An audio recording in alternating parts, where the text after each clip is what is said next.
muito boa para vocês refletirem sobre o assunto, tá bom? Então, podemos passar ao próximo slide, por gentileza.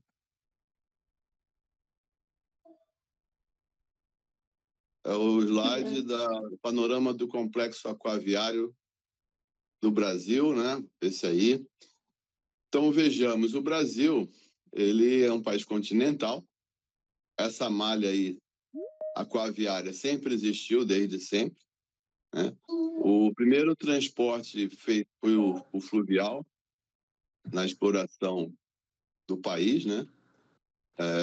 E nós navegávamos aí até a Bacia do Prata, de lá subíamos até Corumbá, Mato Grosso do Sul, e foi por aí que eles foram explorando o país, né? Nós temos uma malha que movimenta 50 milhões de toneladas ano, que é 5% do potencial do Brasil. Então, você vê a quantidade de capacidade que nós temos aí ociosa, né? Do lado esquerdo tem um mapinha colorido que significa as áreas das tribos indígenas. É interessante, muitos projetos ficaram prejudicados porque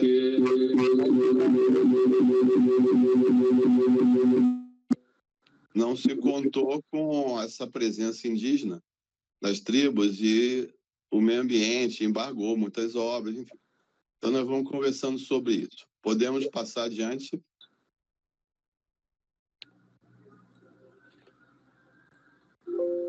No próximo slide, eu esqueci de falar, mas a gente fala agora, que existe a Lei 9433 de 97, que é a Lei das Águas.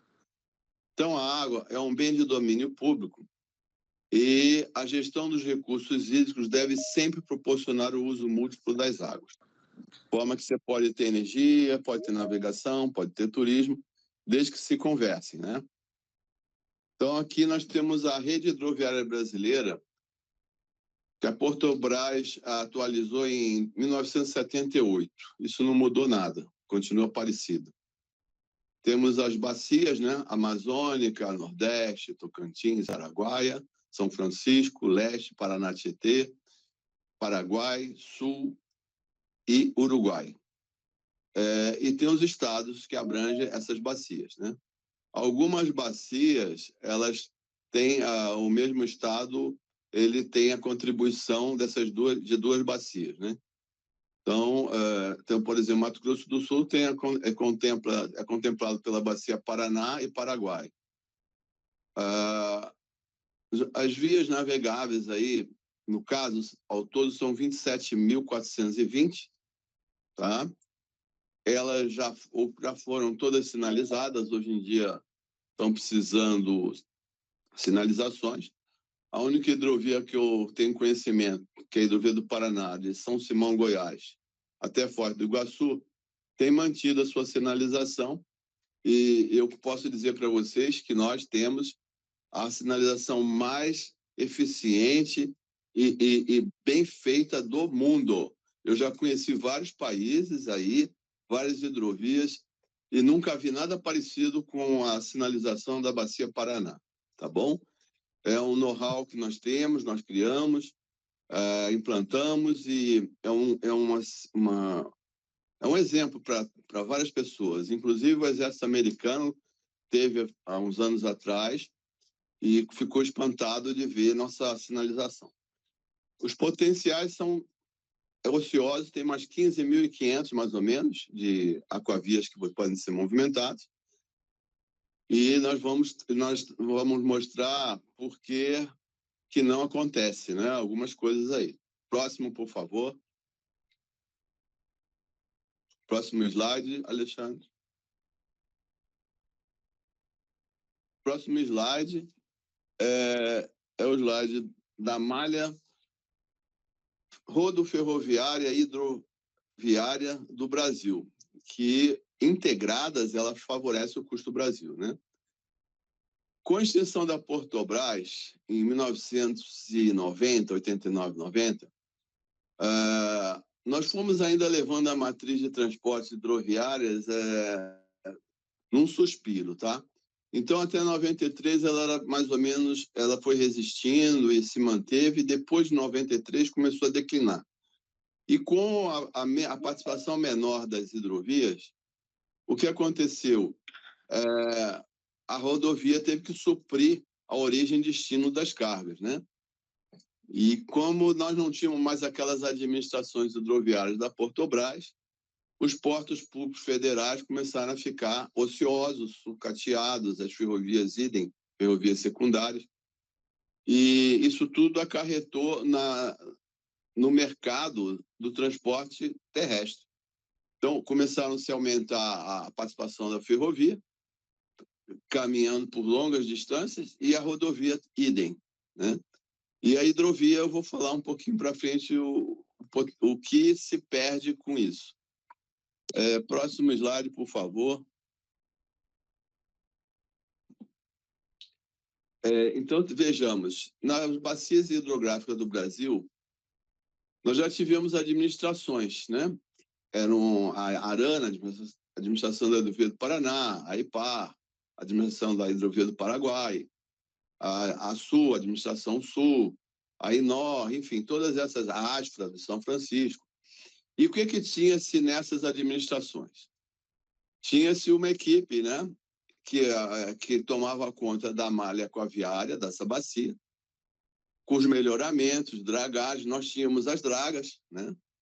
Nós tínhamos o pessoal que fazia a operação dos portos federais e nós tínhamos a sinalização que normalmente nós fazíamos, mas quando não conseguíamos, a gente contratava terceirizados para compor a equipe. Então, nós éramos poucos, mas fazíamos muito. Então, a hidrovia, ela existia como um todo, crescente, né? Então, ela tinha recursos escassos, só para vocês terem uma ideia. A hidrovia Paraná, por exemplo, ela tinha uma despesa anual equivalente a 1 quilômetro de ferrovia construída. 1 quilômetro de ferrovia construída. Nós, com 1 quilômetro de ferrovia construída, com essa verba equivalente, nós mantínhamos 1.000 sinalizações, tá? Mantínhamos uma equipe de umas 12 pessoas. E com isso a gente trabalhava, né? A nossa região sudeste, que eu vou me ater mais, ela tem mais ou menos a mesma área do rio Mississippi-Missouri, em hidrovia, né? E lá no Mississippi-Missouri se movimenta mais de 450 milhões de toneladas ano, agora já está quase em 600. E nós aqui, nessa hidrovia toda, movimentamos no máximo 6 milhões de toneladas ano. É muito pouco, né? E no Brasil inteiro, só para vocês terem uma ideia, eu falei lá 50 milhões, equivale a 10 vezes menos do que uma parte das hidrovias dos Estados Unidos, que é o Mississippi-Missouri. Então, quer dizer, nós temos aí um campo enorme para crescer. Na parte rodoviária, a participação da Aquavia nesse Sudeste de movimentação de carga é de 12%, considerando capatazia, tá? E considerando só hidrovias interior, é mais ou menos de 1,5%, 2% só, a contribuição. E nós temos aqui nessa hidrovia, voltando aqui na parte Aquavia, nós temos nessa hidrovia 20% das hidrovias do país, né? É muito rica. E nós não movimentamos nem 2% de cargas pelas hidrovias, tá bom? É um dado triste, né? Mas que dá para mudar isso, né? Vamos passar agora para a participação da rodovia, que está nessa Sudeste com 65% de contribuição. E os tempos e movimentos aí, vocês vão ver as propostas que eu vou fazer na sequência, de tentar diminuir esses gargalos aí. Nas ferrovias foram feitas concessões, aí são as ferrovias desde a época das primeiras concessões, né? Foram 28 concessões e elas fazem uma movimentação mais ou menos de 20% no Sudeste. Não é tão ruim, está crescente isso aí, né? É um dado interessante. E o que vai se mostrar é que muitas concessões, a Agência Nacional de Transporte Terrestre, ela não tomou conta da manutenção. Então, tem muitas vias férreas que foram recebidas funcionando pelas primeiras concessões e que hoje estão sucateadas e já faz uns 20 anos, mais ou menos. Então, passa, por exemplo, da ALL, passou para Rumo, já um trecho sucateado que ligava o Rio Paraná ao Porto de Santos. Não é toda a área, mas é mais da metade sucateada de ferrovias. Uma a ferrovia do Panorama, Bitola Larga, e a ferrovia de Presidente Epitácio, Bitola Estreita. Depois tem uma readaptação de vagão. Então, assim, com essa situação do Mercosul, que nós estamos vendo aí, que o Porto de Santos tem movimentado muito grão do norte, que não é da Interlândia dele, mas ele tem capacidade, o pessoal prefere. A hora que forem feitas as acessibilidades aos portos do norte, que tem calados de 25 metros, e o Porto do Peru de Xangai ficar pronto a acessibilidade até os pontos lá do Brasil, do norte, da região produtora, esses grãos não vão mais dar a volta pelo Atlântico para ir para a China. Eles vão sair pelo Pacífico. Então, é mais um motivo do pessoal da APS, Autoridade Portuária de Santos e de Paranaguá, prestar atenção no Mercosul, que já existiu na hidrovia do Paraná, que está parado de movimentação longitudinal há mais de 20 anos. Tá? Então, vejamos, as dutovias estão indo bem, tem potencial para crescer, tem 3% mais ou menos. E tem os comparativos aqui, que vocês vão ter esse slide, do Brasil com os Estados Unidos, né? Do potencial dele com a... Eu estou no mapa, você passou para o mapa seguinte, eu estou ainda no mapa da bacia hidrográfica, tá? É um slide anterior, né? Bom, agora vamos passar para esse slide que você colocou aí. Bom, agora pode voltar para o outro slide, para frente. Nós temos um exemplo da contribuição do Rio Paranaíba, do terminal lá do Complexo Portuário de São Simão, que era um complexo com 5 terminais muito bem construídos, que levavam, no início, cargas até Pederneiras e Santa Maria da Serra e depois para o Porto de Santos, através da MRS e de rodovias, né? De caminhões.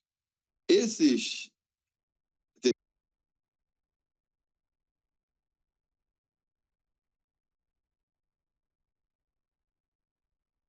João, está sem voz, João.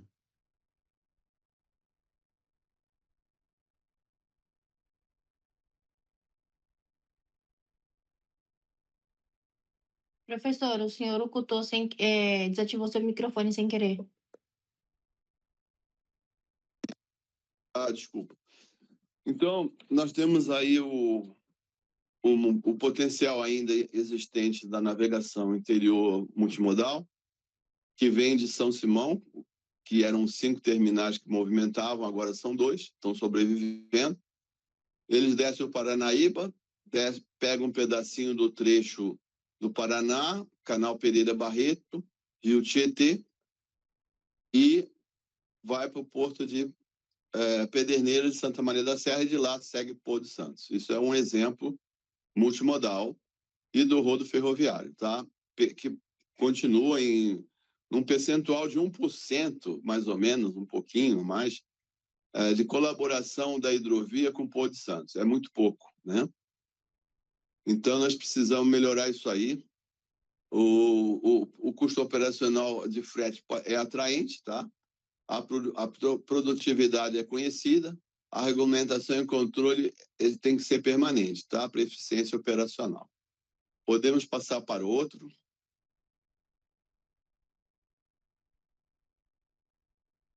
Outro slide, por favor.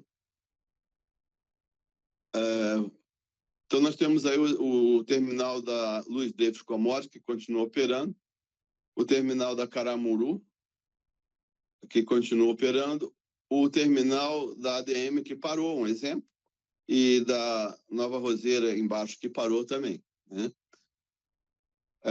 No slide anterior a gente já falou, aqui já falou, agora vamos no próximo slide, continuando. Temos alguns terminais inoperantes. Por gentileza, o próximo slide.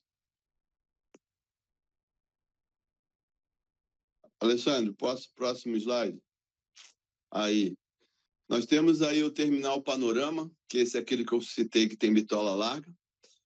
E embaixo o terminal de Presidente Epitácio, com bitola estreita, parados há mais de 20 anos, 25 anos para cima. Tem o terminal de Três Lagoas também, com não movimentando nada por hidrovia, um terminal, um complexo muito, muito importante, interessante. O terminal do Rio Iguaçu, esse Rio Iguaçu, ele fica abaixo de Foz do Iguaçu e ele tem livre acesso ao mar, ele desce completamente, ele não tem o impedimento que esses terminais que eu falei para cima, de montante, possuem com a usina hidrelétrica. Vocês estão me ouvindo? Estamos sim, João. Pode continuar. Tá. Sim, senhor. Tá bom. Então, esse terminal de Rio Iguaçu é um terminal estratégico que pode ligar a parte que não tem vínculo com o Rio Paraná para Jusante, porque a usina hidrelétrica de Foz do Iguaçu não tem eclusagem, poderia ter 5 eclusas, né? 4 eclusas, aí chegaria até o mar também, seria um potencial espetacular. Mas, de qualquer forma, tem essa possibilidade. E um projeto que foi feito em Foz do Iguaçu, que não saiu do papel, de um complexo, um pulmão de distribuição e regulação de cargas, né, do Mercosul, da Tríplice Fronteira. Tá bom? Então, vamos seguindo. Mais um slide, por favor.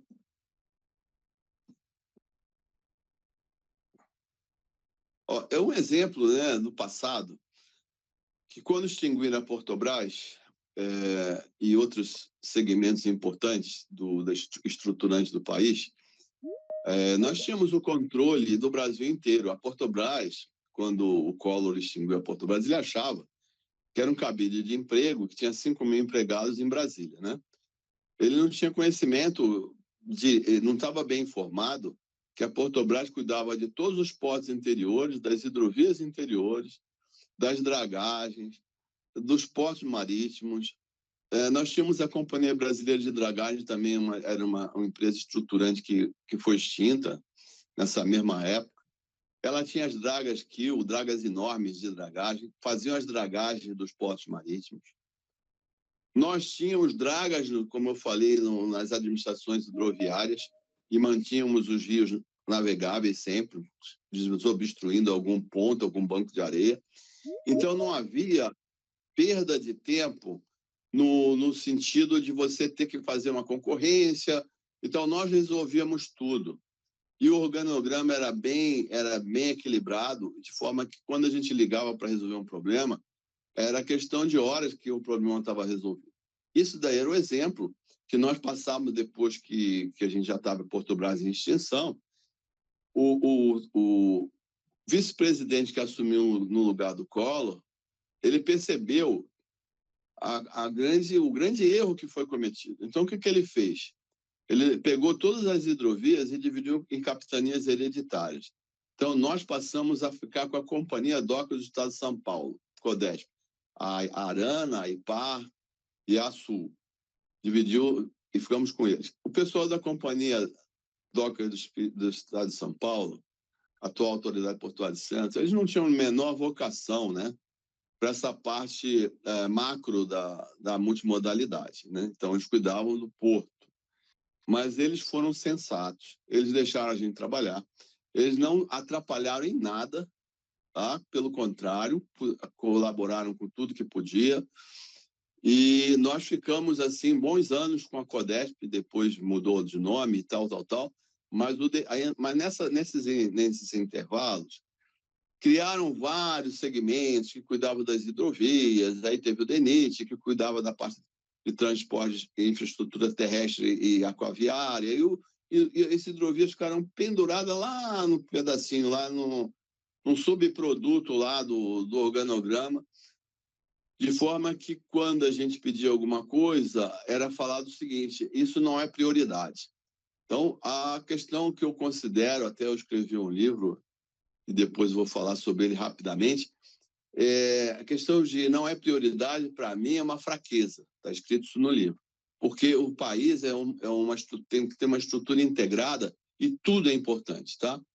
E, de forma que, o que eu estou querendo dizer com esse papel aí, é que, por exemplo, a ANTAC, a Agência Nacional de Transportes Aquaviários, ela não tem braço para cuidar de todas as movimentações do Brasil, que é um país enorme. São mais de 380 terminais rudimentares no interior, e as informações, quem tinha essas informações era quem estava nas bases, que éramos nós.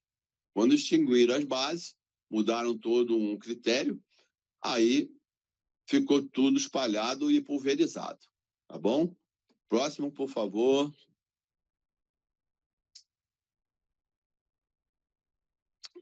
Então, vejamos. Todos nós sabemos dos comparativos, das vantagens, né, do transporte hidroviário, né?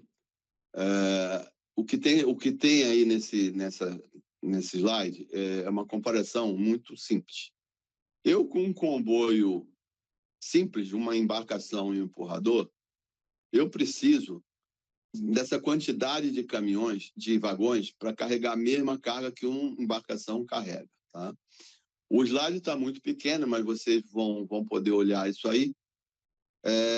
Mas a gente vê a quantidade de vagões que ocupa mais ou menos uns 400, 500 metros em linha, né?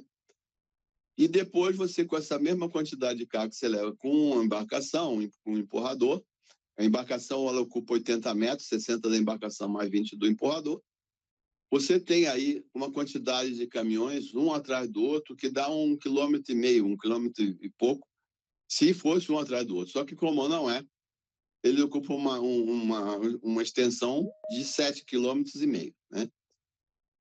Fora isso aí, você veja a quantidade de combustível gasto, né, nessa situação aí, e você verifica que é tremendamente vantajoso se ter estratégias de utilização da navegação com composição de comboios, né? Então, você veja bem, o que eu acho mais interessante, vocês têm que pensar, olha que bacana, vocês têm condições, que antigamente tinha o GEPOT também que extinguiram. O GEPOT era um órgão pensador que eles faziam a parte de estudo multimodal, né? Eles iam nas bases, conversavam conosco, e dali eles passavam para a iniciativa privada, os pontos que poderiam ser investidos, enfim. Toda uma cadeia de pensadores e de engrenagens funcionando. Então, imagine se o GEPOT não tivesse sido extinto. O que nós teríamos hoje? Eu imagino. Eu era jovem como vocês, a maioria de vocês, eu considero jovem até 50 anos. E eu imaginava, assim, coisas maravilhosas. Quando acabaram com as coisas, eu fiquei assim, e agora? O que vem? E fiquei assistindo. Então, eu vivi o antes, o durante e o depois. Imaginem, pessoas, se a gente tivesse como se tivesse silos e mais silos navegando quilômetros e quilômetros. Então, olha o potencial de distribuição em pulmões reguladores. Aí o pessoal da globalização falava, na época que também entrou a globalização, não se pode tocar nada, que é prejuízo, que é isso, nós temos que pegar a carga e já sair com ela e já ir para o destino. Então, tudo bem, vem uma composição de vagão, sei lá, 200 vagões, sei lá quantos, um atrás do outro, para chegar no Porto Santos, lá do norte, andando 2.700 quilômetros. Isso daí não é logística, né? O que eu considero logística é o seguinte, no primeiro momento, se distribuía nos pontos de entroncamentos, as ferrovias com rodovias, pulmões reguladores. Os produtores iam poder não perder nenhuma produção por falta de armazenagem, porque teria armazenagem no Brasil inteiro, distribuída organizadamente. As cargas sairiam dessas armazenagens, não só armazenagem de grãos, como de contêineres, de tudo isso aí, diariamente nos horários programados, 24 horas em todos os portos marítimos e interiores. Então, você não teria engarrafamento, Você teria um equilíbrio de sinergia, né? Uma coisa bacana de você fazer, uma coisa fácil de implantar. Bom, então vamos. Acontece o quê? As embarcações continuam crescendo, os navios continuam crescendo. Então, vocês que estão aí, os arrendatários, o condomínio, tem que começar a prestar atenção nas obras limitadoras. Nós vamos ver adiante que a região metropolitana da Baixada Santista, até 1960, navegava tranquilamente em quase 200 quilômetros de vias, aquavias. E era maior exportador de banana e outras coisas mais também eram movimentadas. As bananas saíam com embarcações menores das hidrovias, iam para o Porto de Santos, e de lá seguia para o navio com pau de carga, ou sei lá, guindastes rudimentares, transbordava para os navios, e os navios levavam para o mundo todo. Então, o que foi feito? Pontes baixas, 4, 5 pontes baixas, acabaram com a navegação interior da Baixada, porque já não era muito, não, é pouca coisa, a banana não vale nada. Um exemplo, desprestigiaram uma coisa que poderia ter crescido e pode crescer ainda, tá? Eu vou mostrar para vocês que não é difícil a gente adequar pontes mais para frente, e as embarcações não estão crescendo para cima, os navios estão crescendo para baixo. Então é preciso ter cuidado de limitação de profundidade de dragagem. A engenharia pessoal, ela pode tudo. Quando a gente fala de rio, a gente fala de uma coisa natural. O rio do Porto de Santos, ou o canal antigo do Porto de Santos, tinha só 8 metros, 6 metros, 7 metros. Hoje ele está com 16, 17. Ele pode chegar a 30. É um canal, aí já é um canal. Ele pode chegar. Você estruturando os berços, você consegue chegar a 30 metros de profundidade. Se você colocar um túnel a 21 metros de crista, você tem uma dragagem. Quando você passar com um navio mal carregado, com 16 metros, 17 metros, carregado numa água salina, você vai chegar no Porto de Santos, vai afundar mais 1 metro e pouco, porque lá não tem a água, ela não tem um peso específico da água salina, vai afundar 1 metro e pouco e vai raspar no fundo, que a lama fluida ainda vai dar uma quebrada de distribuição de carga, mas vai mexer na crista do túnel. O túnel está raso, já falei isso no meu livro, eu escrevo isso. O túnel tinha que estar a mais de 30 metros de profundidade, tá bom? Então, são obras que aconteceram no passado, de pontes baixas, e agora pode acontecer de novo um erro estratégico e de mobilidade urbana séria, que eu não vi os estudos e nem vocês devem ter visto. Vamos para o próximo slide, por favor.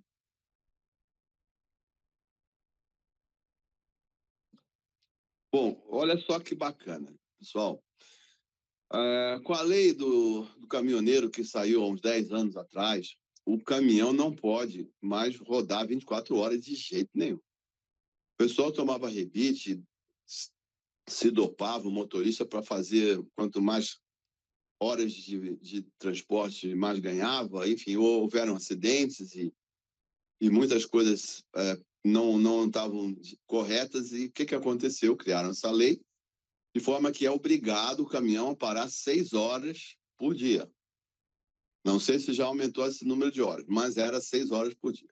Então, o que acontece? O caminhoneiro fica esperando parado. O que eu estou propondo aí, que eu falo isso há mais de 10 anos, desde a hora que surgiu essa normatização, essa lei, de os caminhões entrarem através de rampas ro-ro, que existe já na região amazônica, em balsas, em horários pré-estabelecidos. Podia começar com 2 horários só, de manhã e de tarde. Sobem 20 carretas em cima de uma balsa, vai navegando, descendo até o ponto de saída mais próximo. Aí ele inteira 6 horas de brincadeira. Dali ele sai tranquilamente, ganha 700 quilômetros de pneu, de combustível, paga aí uma passagem de R$300 por caminhão, sei lá quanto, mas a economia é bárbara, né? Então, isso aí é uma coisa fácil de fazer, e nós já temos comprovação lá no norte que não tem, que é seguro. Nós temos aí em amarelo as travessias da parte de baixo, tem travessias com 20 quilômetros de margem a margem, nunca teve acidente, então isso aí dá para implantar tranquilamente. É questão de integração dos modais. Os modais não podem ser concorrentes, eles têm que ser parceiros, entendeu? Então, é isso daí que tem que botar na cabeça de todos, que essa parceria ela dá benefício para todo mundo. Esses pulmões, por exemplo, eles fazem você caminha, você ter um caminhão que você bate e volta em trechos menores, né? Ferrovias idem, entendeu? Então você pode ter o mesmo número de vagões da Rumo ganhando muito mais porque ela não vai voltar batendo lá. Então, assim, esse tipo de coisa é questão de inteligência. Está faltando, sim. J-Pot fez falta, não tem ninguém no lugar. E quando muda uma gestão, muda todo mundo. Então, não pode mudar a equipe multidisciplinar de profissionais que conheçam o sistema, tá? E que possam passar isso para os mais jovens, tá? Tem muito trabalho pela frente, tá bom, pessoal? Vamos seguir em frente, por favor. Então, assim, terminais areeiros e travessias na hidrovia do Paraná, por exemplo, continuam operando, né? Essa é a razão da sinalização lá, a gente permanecer fazendo, até pouco tempo eu trabalhei nessa fiscalização, e então ela se justifica por esse tipo de atividade. Esses areeiros, eles têm uma contribuição enorme com essas construções das 5 estados dessa bacia Paraná, né? E as travessias também, porque você já pensou fazer pontes em todas as travessias? Ia ser uma coisa carésima, né? Então, só se faz ponte quando você tem uma movimentação de veículos que, vamos dizer assim, seja compatível com esse investimento de uma ponte, de um viaduto. Próximo, por favor. Continuando, temos aí a continuação dos areeiros, olha a quantidade de areeiros que existem, né? Próxima, por favor. Então, vamos lá. Vamos baixando aí. Vai clicando aí para aparecer o que vai já estar escrito. Então, temos aí motivos dados a baixa participação hidroviária na matriz de transporte. Então, o mercado graneleiro, na época que se movimentava a carga geral, ele forçou adaptações dos transportadores hidroviários que operavam carga geral, que sem apoio de aportes adaptaram e não deu certo. Eu devo ter comentado que a gente movimentava a carga de Corumbá até Cáceres, 725 quilômetros por hidrovia, levando cimento e voltando com carga madeira, sacarias, materiais de construção, enfim, tudo isso aí era feito diariamente, tá? Tinha carga de ida e volta. Então, eram empresas pequenas de navegação, e essa movimentação de formiguinha todo dia tal, ela fazia autodragagem. Então, nós tínhamos uma despesa com dragagem menor. Eventualmente, quando dava cheia no Pantanal, que vocês sabem que isso é um cíclico, né? A gente tinha que, na época da vazante, dragar uns trechos lá que ficavam com banco de areia nas curvas, né? Tinha muita curva sinuosa. Isso acabou. Porque eu mesmo, com Porto Federal, era chefe dos portos, recebi uma determinação que eu tinha que transformar meu porto em graneleiro. Porque a moda era essa, não estou falando, eu estou levando genericamente, mas era mais ou menos o que aconteceu. Nós pegamos as esteiras planas e colocamos côncavas, roliças e tal, com rolamentos estruturados e soldados, e fizemos uma gambiarra enorme. Operamos aí 2 anos com grãos, mas não deu certo. A adaptação, gambiarra, ela tem credibilidade limitada. O que a governança, o governo deveria ter feito? O governo deveria ter incentivado esses armadores médios de carga geral a construírem embarcações graneleiras, não só de granel líquido, que também houve esse transporte adaptado, colocado nos porões laterais, onde tinha água de lastro, e fizeram tudo uma gambiarra, para atender uma demanda comercial que os empresários queriam, né? O governo queria. Isso tudo destruiu a hidrovia de Corumbá a Cáceres. Depois disso, perdeu a credibilidade, não voltou mais carga geral, porque a pessoa, quando não tem mais a continuidade de um traçado, de uma rota que era acostumada a fazer, ela muda de transporte. Ela foi para o ferroviário, para o rodoviário e repassou o custo. Então, os intermediários, os comerciantes fazem isso e a gente paga a diferença desses custos. Então, falta incentivo à construção de comboios para navegar em vias desativadas. Vamos lá, mais um item aí. Vai clicando. Vamos lá. Tempos e movimentos dependem de acessibilidade e investimentos em infra. O modal hidroviário não leva de porta a porta, então a gente já falou isso, que nós não somos concorrentes de ninguém, nós temos que ser parceiros, né? Terminais interiores e vias secundárias desativadas impedem opções de utilização. Não adianta uma pessoa hoje falar assim, não, minha carga eu quero que seja transportada por hidrovia. Com que embarcação? Em que terminal? Então, não tem mais. Vai ter que refazer, né? Então, a proposta que eu fiz aí, mais para frente, era de fazer concessões por bacias hidrográficas. Porque nós tínhamos um controle antigo que a gente tomava conta das bacias hidrográficas e da multimodalidade delas, que eram aqueles órgãos que foram extintos.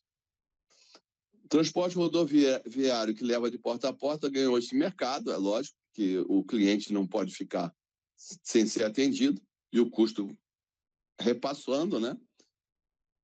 Restrições fiscais, normativas ambientais e de acessibilidade dificultaram, né? Então, vai baixando aí. Decrescente cultura multimodal interior agravada com a extinção da Portobras e com a decrescente participação do governo nas operações, ou seja, nós. Tipo, tudo ia ser iniciativa privada, passando para todo o pessoal privado para fazer a operação. Então, eles operavam o que interessava para eles. Eu me lembro que no nosso Porto Federal, nós embarcávamos ouro, bicicleta, material de construção, então não tinha restrição de cliente, era um preço tabelado e a gente atendia todas as classes e todas os empresários e da população de modo geral, né? Quando começou a iniciativa privada entrando e dizendo, no meu porto, por exemplo, que eu chamo o meu, era nosso, falou assim, olha, aqui eu vou querer você, quando eu não vou querer aquele, vou querer aqueles equipamentos. Então, eu assisti um desmantelamento danado, né? Muito grave, né? Muito grave e com consequências de eles tentarem entrarem, começarem a movimentar a carga deles e depois pararem, porque não tinham perna para conseguir ganhar dinheiro com o que eles estavam pretendendo, a quantidade, né, de dinheiro.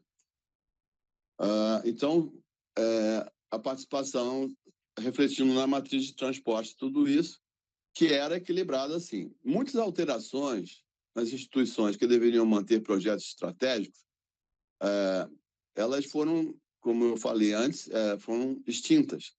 E de lá para cá, mais de 14 modificações nós tivemos. E aí está a matriz de transporte, que continua desequilibrada, ou continua não, permaneceu cada vez mais desequilibrada, que não era tão desequilibrada assim.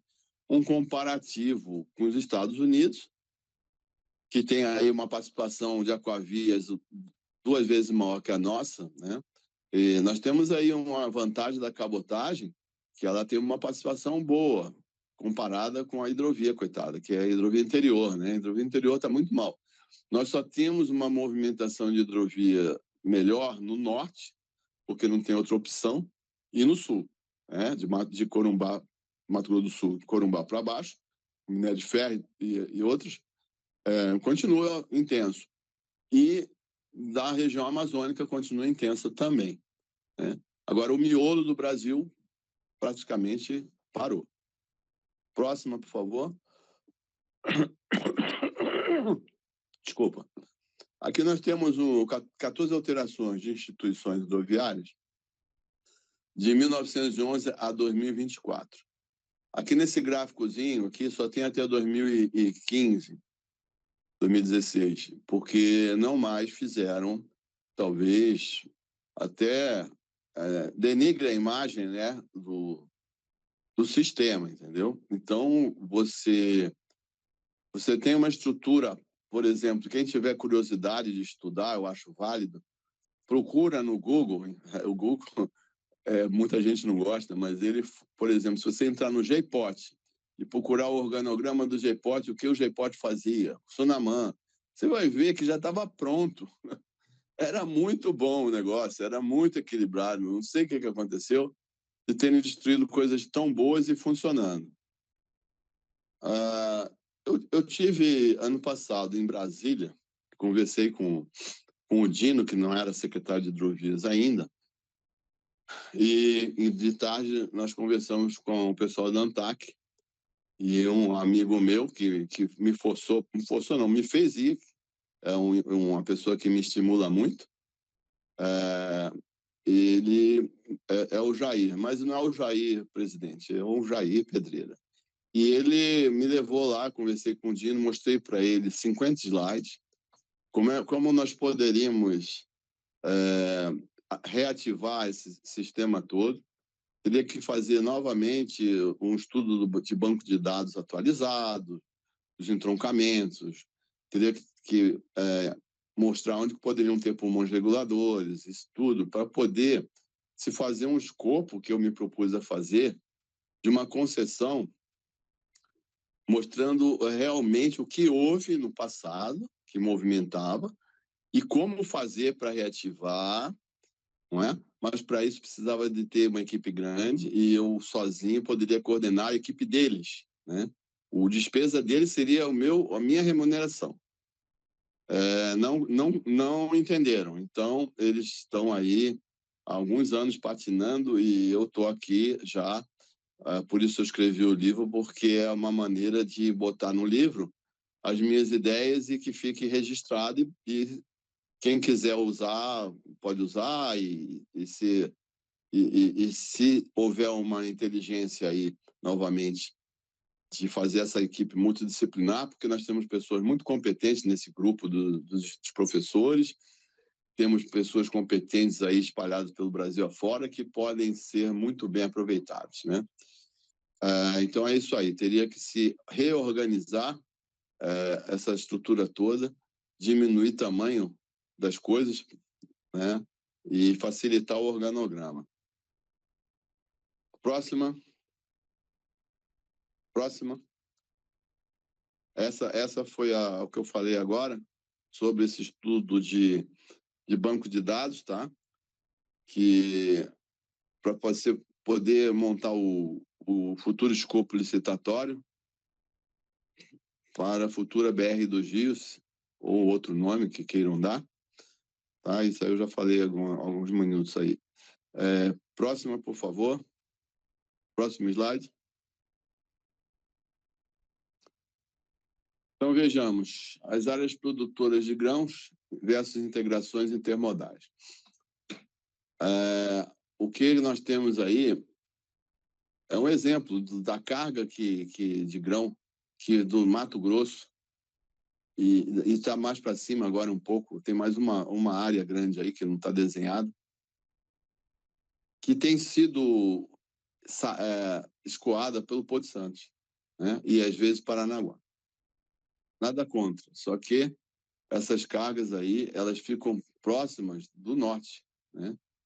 E as acessibilidades dos portos marítimos do norte, elas estão caminhando. A hora que elas estiverem, em breve, resolvidas, que tem que resolver isso, né?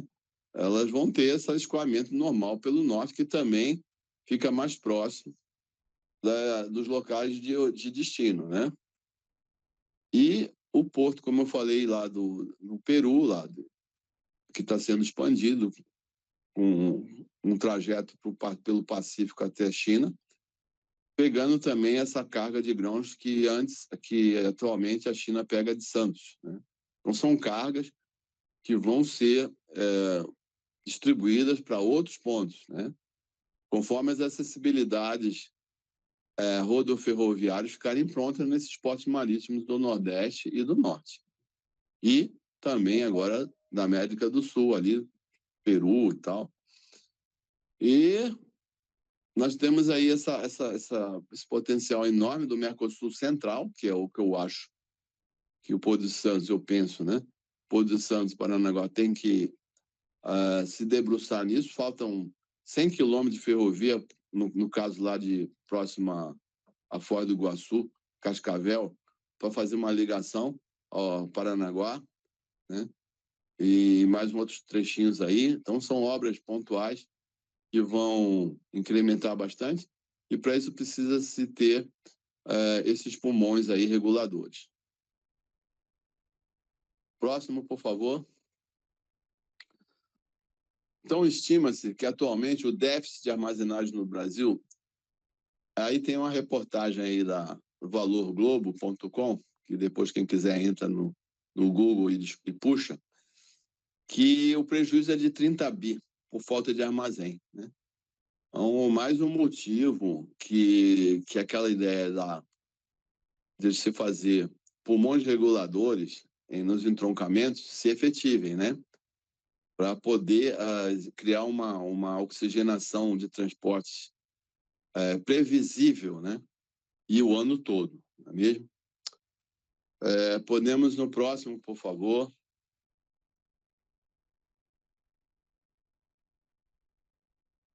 Aí nós temos o exemplo dos pulmões reguladores propostos aí nesse exemplo da região sudoeste, por exemplo, e de uma parte do sudeste, aliás, e do sudoeste, que mostram os pontos de entroncamento de rodoferrovias e rodohidroferrovias, enfim.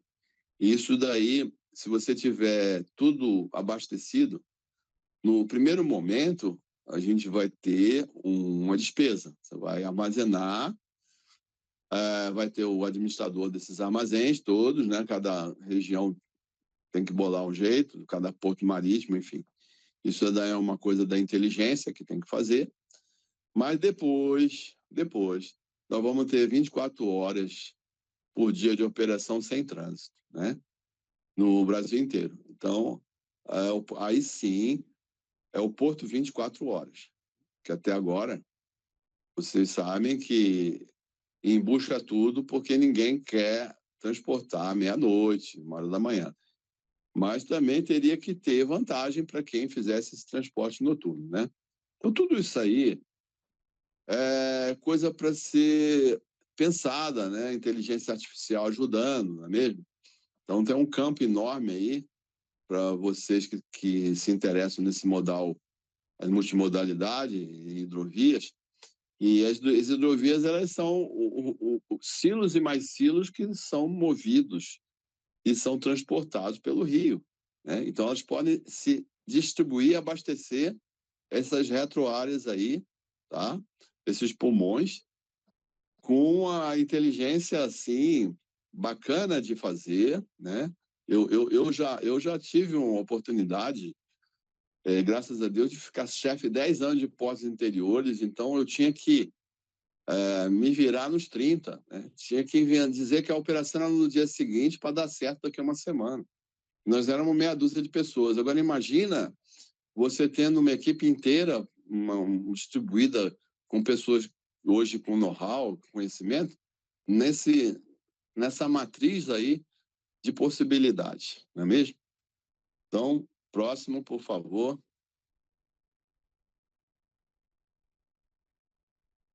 Aqui já foi falado, né? Mas eu vou repetir. Nós temos aí um exemplo de um comboio que simples de 1.200 toneladas. Ele precisa ter essa composição de 25 vagões, né, ocupando 450 metros.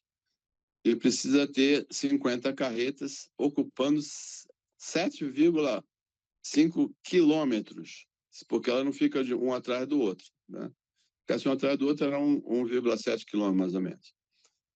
E as vantagens ambientais são absurdas.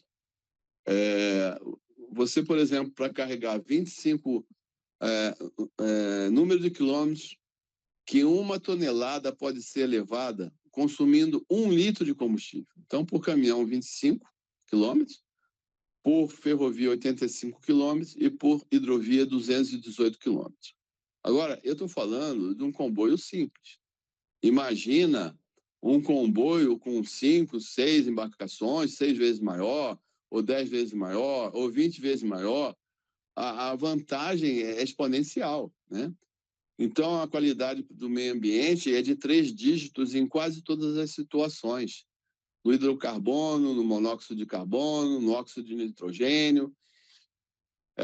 Então, assim, é um desperdício, viu, gente? A gente vê que é difícil, na situação que se está hoje da governança, de ter que mostrar serviço, de ter que acelerar as coisas, de ter que mostrar resultados, todos os gerentes, gestores, e não tem braço para recuperar e revitalizar essas hidrovias interiores, né?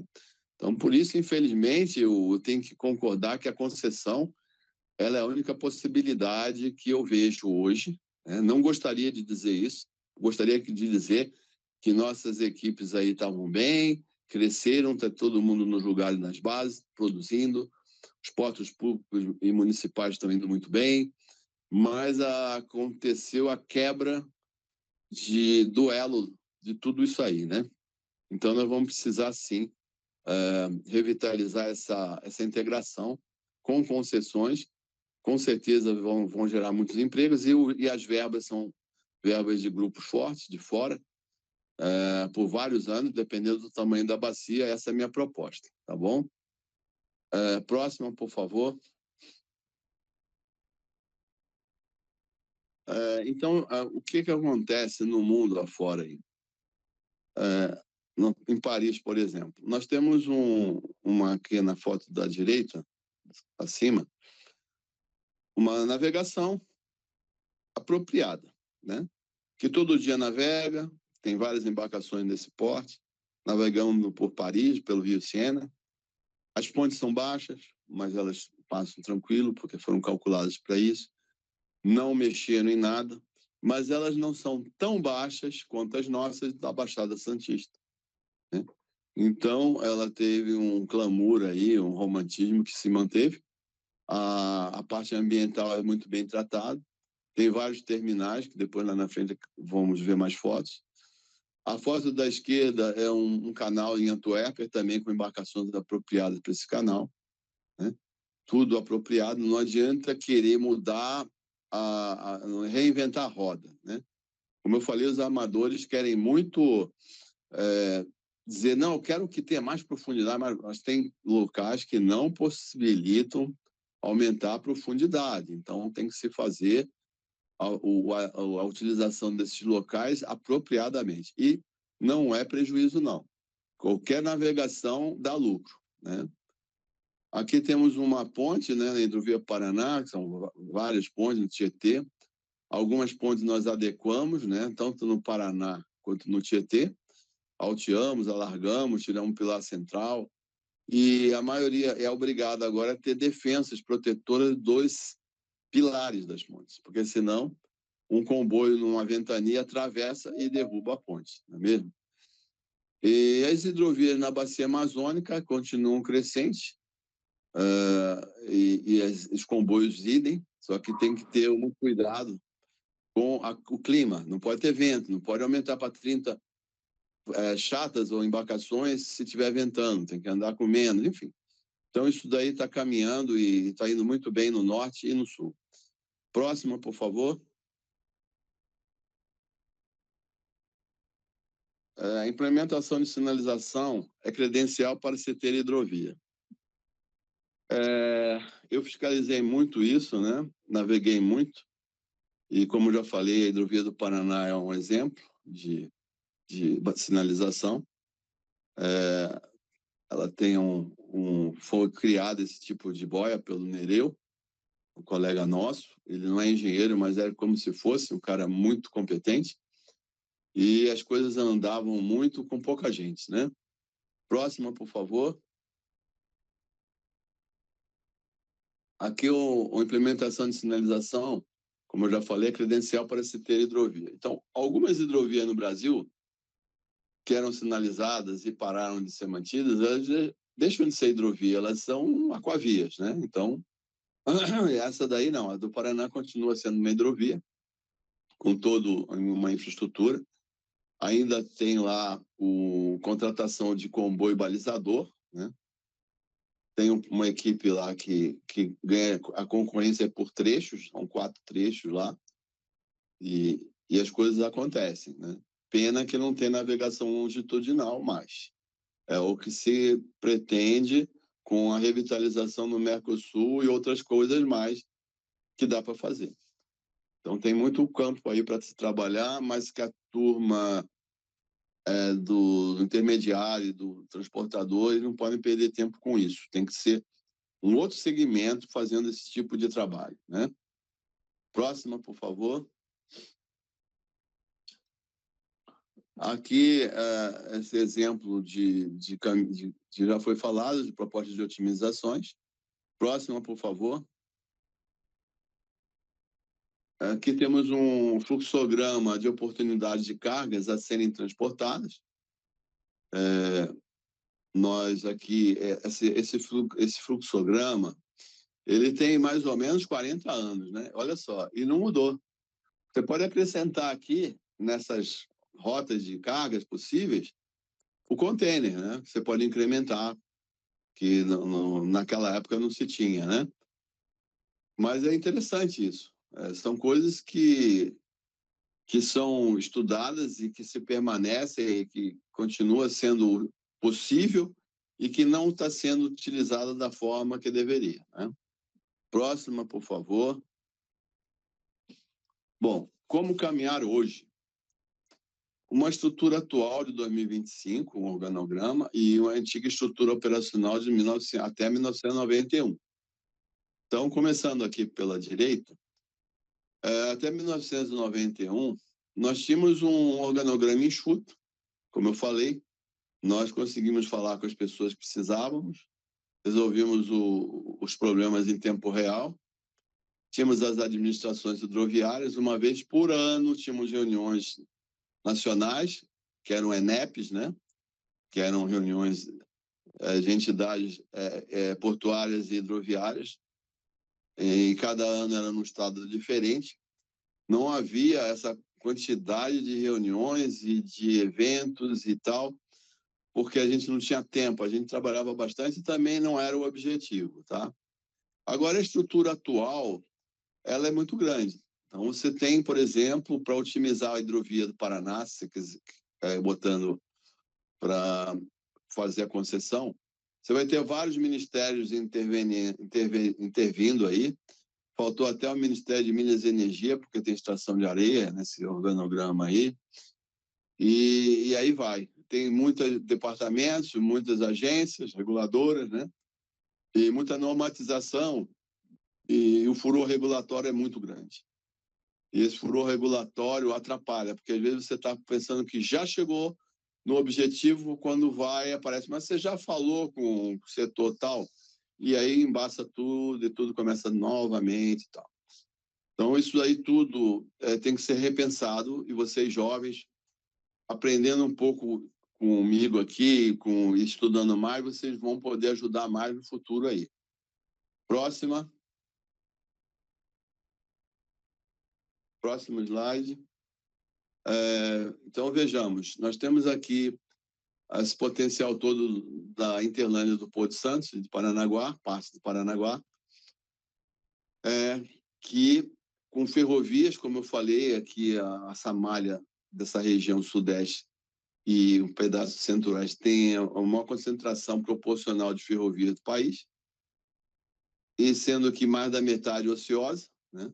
Sucateada, precisa ser revitalizado isso tudo aí, né? E é um dever de casa para os gestores repensarem nessa estrutura multidisciplinar de estudiosos que estudem o passado, que conheçam o que aconteceu no passado, ou chamem quem conheceu, para poder formar um projeto piloto para essa região. Pode clicar mais um pouco que vai aparecendo mais coisas. Aqui são as regiões do Iguaíra, que pode ter um pulmão regulador aqui, Mato Grosso do Sul, essa região. Aqui é o Porto de Santos, beneficiado com isso, com o Mercosul. Aqui o Paranaguá. Aqui, mais próximo da Tríplice Fronteira, mais um pulmão regulador lá, de distribuição complexo. Próximo do porto, que fica abaixo da usina hidrelétrica de Foz do Iguaçu, que tem ligação direta com o mar. E aqui, uma prancha de surf para a gente surfar. Isso aí são mais ou menos 2.800 quilômetros, 1.080 quilômetros, né, do Rio Paraná, aí, 1.080, que estão sem navegação longitudinal, há anos e anos. Quem navegar aí vai ficar assim, muito feliz de ver o ambiente, de ver o tipo de hidrovia, tem profundidade, é uma coisa linda de ver, tem turismo, tem tudo, mas a navegação longitudinal com indústrias nas margens, todas poderiam ser feitas de acordo, logicamente, não próximo das margens, nem na mata ciliar, mas isso é um potencial adormecido, tá? Tem muita área que tem meio metro de água só em Mato Grosso do Sul, que seria o maior produtor de arroz do mundo, com polders, né? Então, o que falta? Inteligência de estudos e tal. E mostrar isso para o mundo todo aí. Próxima. Aqui nós temos aquilo que eu falei, que era essa região, por exemplo, que eu estou me atendo a essa região, do centro-oeste, né, do sudeste, aliás, e de uma parte do sudoeste, são os 4 trechos de hidrovias, tá? Cada trecho tem suas características de navegação e nós temos aí uma quantidade enorme de sinalizações que a gente mantém, são mais de 1.000 sinalizações, tá? Navegação em trecho de corrente são 245 quilômetros, navegação em trecho de reservatórios 775 quilômetros, balizamento 733 sinais, 733, boias cegas e luminosas 632, faroletes e lanternas de sinais laterais 71 lanternas, faroletes, sinais especiais e de amarração ou de perigo isolado, qualquer coisa assim, 30. Então, vejamos, isso aí é um potencial trabalho para todo mundo. Lei das cargas do Mercosul novamente, que já teve integrado no passado, proposta que eu faço. Aí teria carga para Porto Santos, independente da carga do norte, que vá para o norte, que vá para outro, Peru e tal. Então, você tem esse potencial enorme aí, que já foi operado no passado. É só retomar esse comércio. Próximo. Aqui nós temos um exemplo da saída pelo mar, né, por Nova Palmira, lá no Uruguai. Ele vem desde Cáceres do Brasil, desce até Corumbá, tudo navegável. Depois passa no Paraguai, na Argentina, aí junta com o Rio Paraguai com o Rio Paraná e forma a Bacia do Prata lá embaixo, continua Paraná e forma a Bacia do Prata e para ir para o mundo afora. Então, é mais uma opção de saída ao mar, né? E vocês verificam aí no centro a quantidade de terminais portuários existentes. É muito terminal, muito terminal. Isso daí pouca gente conhece, pouca gente otimiza, tá bom? Principalmente no trecho de jusante da usina hidrelétrica de Foz do Iguaçu. E quando a gente não cuida da hidrovia, quem ocupa o espaço é a bandidagem. Então, eu em 2006, como eu vou repetir, eu propus que se colocasse uma sinalização na embarcação no alto, de forma que qualquer um de binóculo olhasse o número e entrasse no computador integrado e verificasse se aquela rota, aquela embarcação estava na rota. Eu levei, foi vermelho, não aprovado. Então, assim, tem muita movimentação que a gente não conhece, tem muito espaço que tem que ser ocupado, senão é ocupado por outros grupos, né? Outras pessoas. E é isso aí. Então, o Mercosul operante é possível e já opera, tá? Próximo slide, por favor. Aí o exemplo que o Aloysio domina bem da cabotagem, né? Que tem um Brasil que tem uma riqueza enorme, um país continental. Se utiliza da Amazônia, que tem hidrovias que tem profundidades enormes, e cargas de navios adentro em alguns trechos, né? E seguem baldeando cargas e tudo isso integrado com portos marítimos, ferrovias, hidrovias. Isso é uma riqueza incalculável.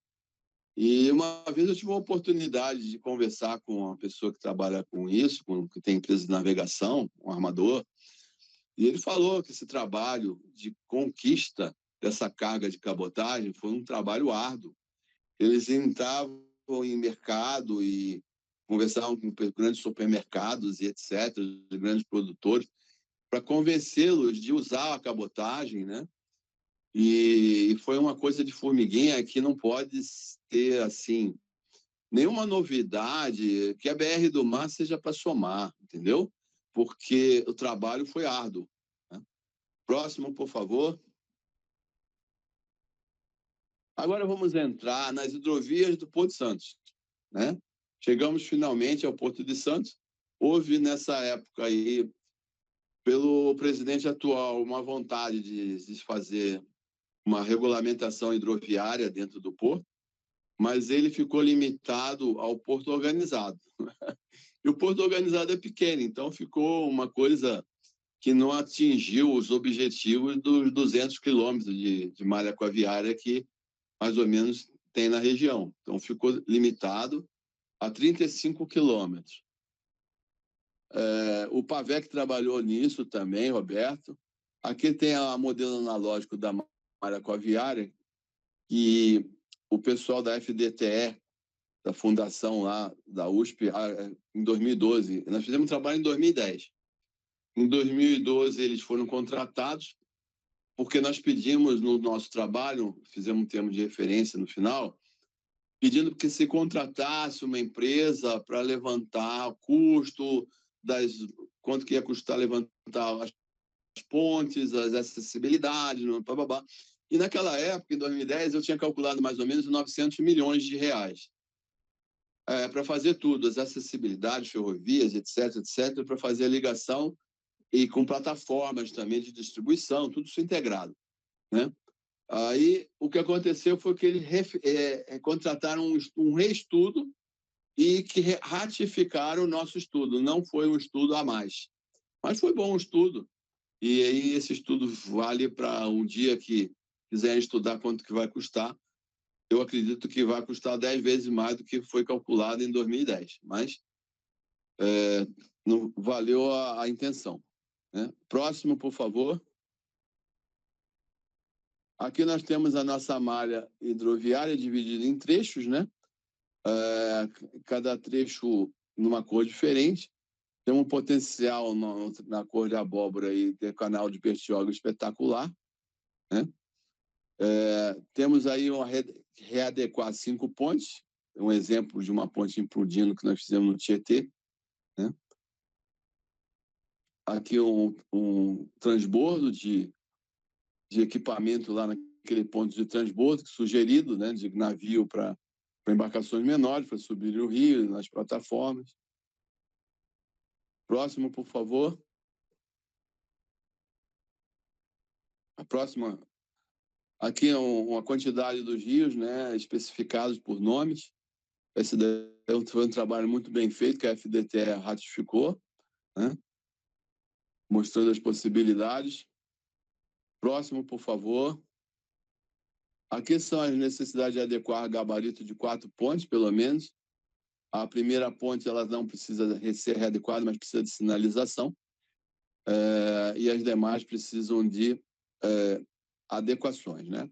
A ponte que levanta a ferroviária, elevadiça, ela precisa de adequação, sinalização. Ela também não precisa de ser reestruturada. Próxima, por favor. Características, sinalizações e vocações da malha da região metropolitana da Baixada Santista.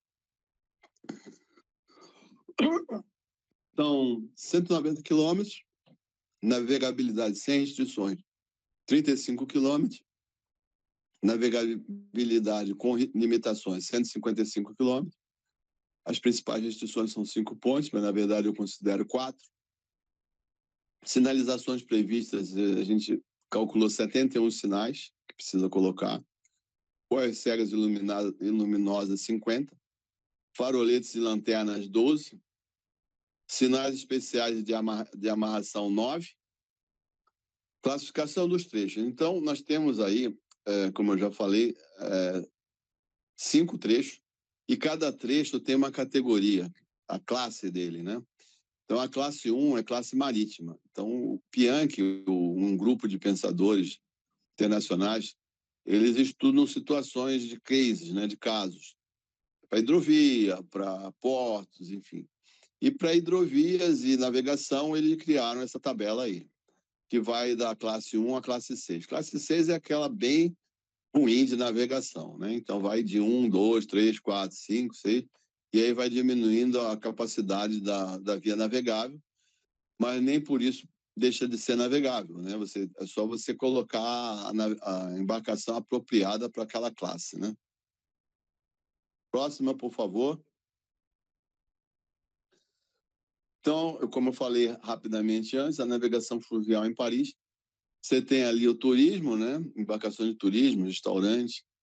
Você tem terminais de material de construção, de reciclagem, enfim, e uma paisagem belíssima, né? Que não agride, né? Muito bem sinalizada, né? As embarcações apropriadas, como eu falei. Próxima, por favor. Clica isso, mais um. Proposta de plataforma de apoio de distribuição de cargas, que eu falei um círculo em azul maior, onde era o ponto de transbordo proposto por nós, né?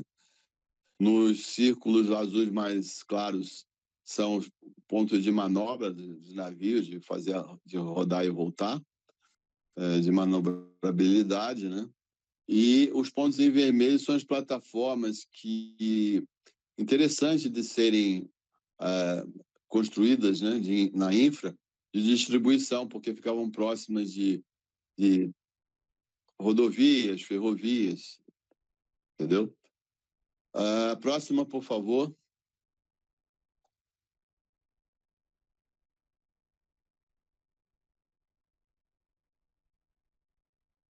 Próxima, por favor.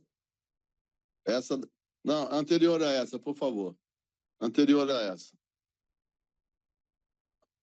Isso.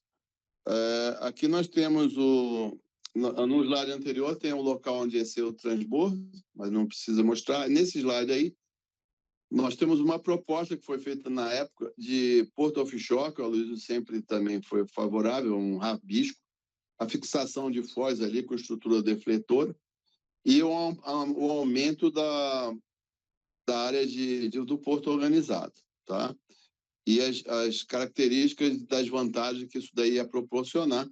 Vocês vão ter esses slides, vocês vão poder ler com calma. Próxima, por favor. Nessa aqui, quando eu trabalhei no PDZ, no grupo do PDZ, que foi 2019 e 2020, eu fiz algumas propostas, tá? Eu fiz uma proposta de ampliação ali do terminal de granel líquido, né? E que dobraria a capacidade, teriam 2 pontos de atracação, um externo e um interno, aquele pier, né? Fiz uma proposta de local para embarcações de turismo, à direita, 3 embarcações ao mesmo tempo, se fosse o caso, uma entrada com um pier, né? Uma entrada para um lago de proteção, uma rampa ro-ro para qualquer coisa de descida de embarcações rápidas, e na ponta tem uma estrutura de atracação de embarcações rápidas também para salvatagem ou qualquer coisa parecida, de apoio. E nesse azul também teria um local de apoio dos turistas, né? Então, isso aí foram propostas. E o que eu achei mais interessante foi a da esquerda ali para baixo, 4 berços de atracação em frente à prainha, que da minha sala, que era o último andar ali de um prédio que se chama Treme-Treme, né, que a gente chamava, que está fechado, eu ficava observando que as palafitas estavam invadindo o canal, cada vez mais palafitas. Então, eu bolei esse projeto aí, propus esse projeto de estrutura de dolphins com passarela para apoio de embarcações que estavam de espera para serem abastecidas de água, combustível, energia, enfim, tudo sendo cobrado, né? E naquele ponto ali de ligação em terra, seriam 3 silos de cada silo com a característica do granel líquido que abasteceria esse tipo de embarcação, né? E também um pierzinho de apoio de movimentação rápida de lancha, essas coisas. O que era bom?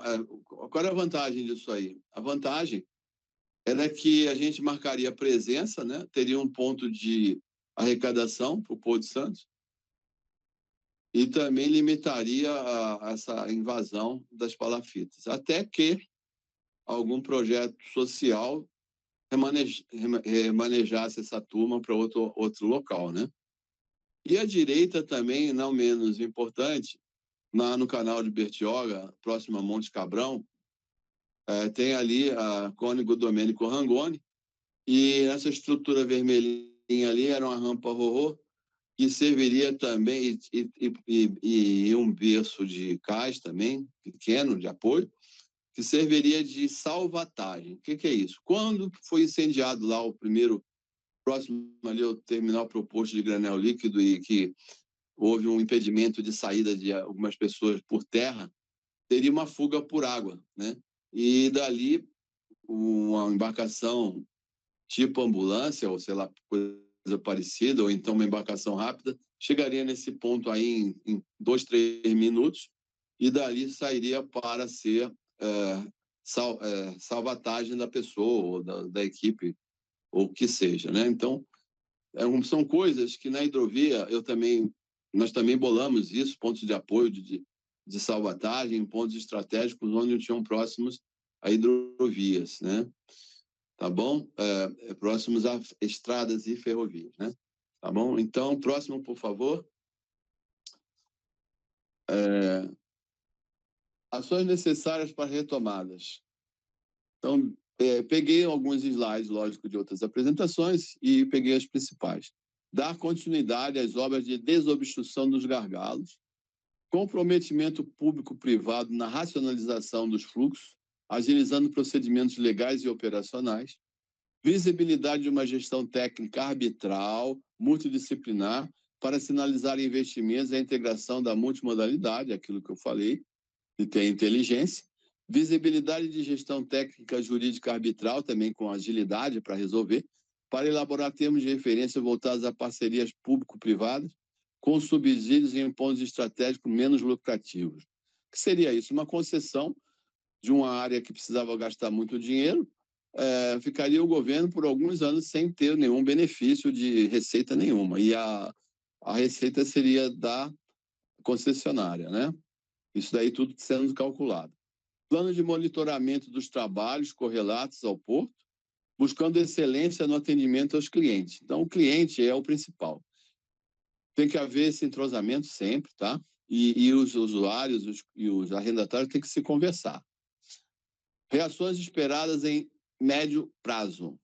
Equilíbrio da matriz de transporte e do rodo ferroviário, diminuição de acidentes e roubos de carga nas estradas, que tem acontecido até hoje, melhora na qualidade socioeconômica e ambiental, maior integração sistêmica a favor do custo Brasil, com a participação hidroviária, ferroviária e da cabotagem.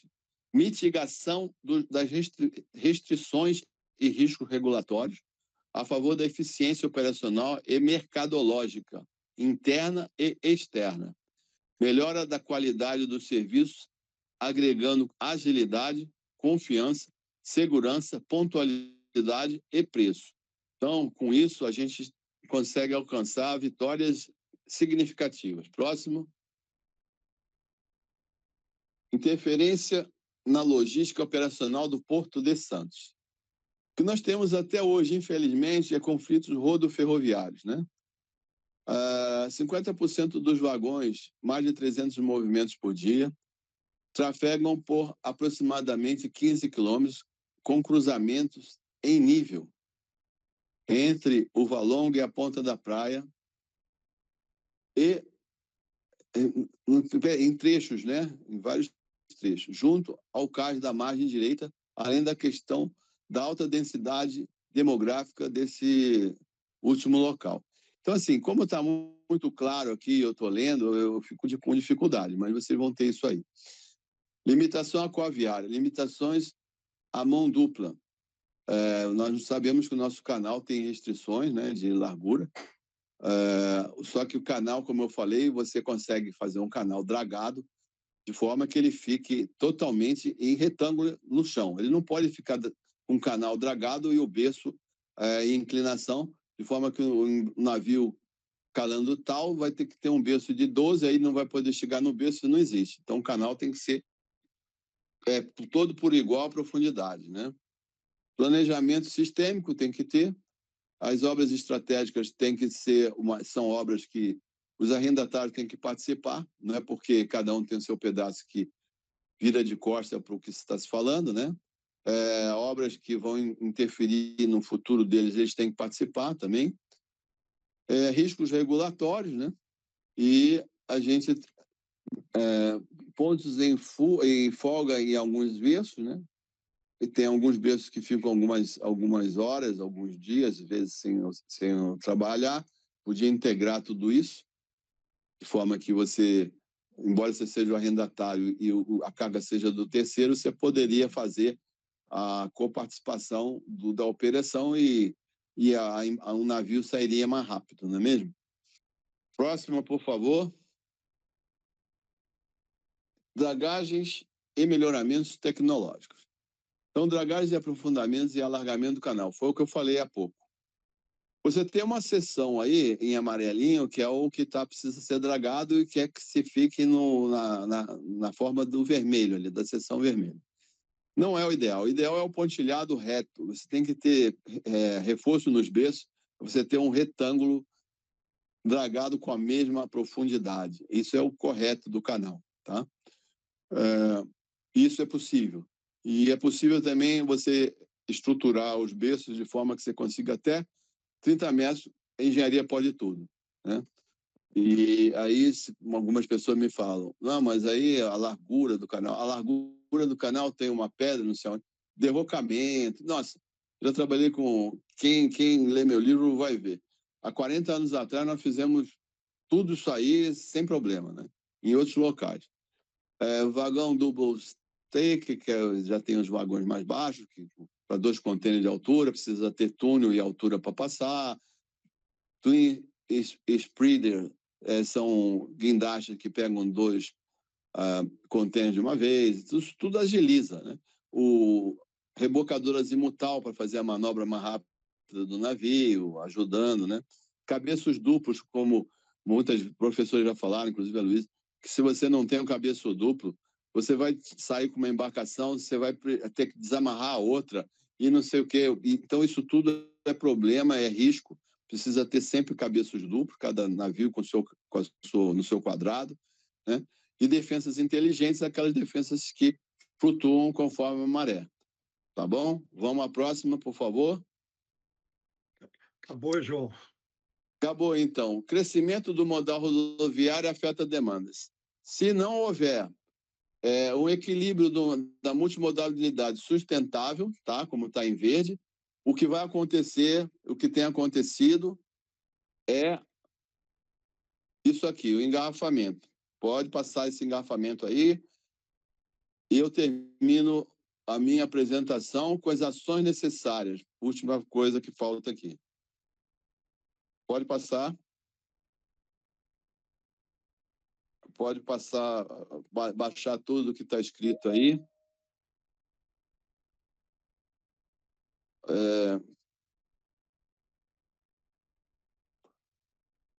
Ok, João. Ações necessárias. Está excelente, João.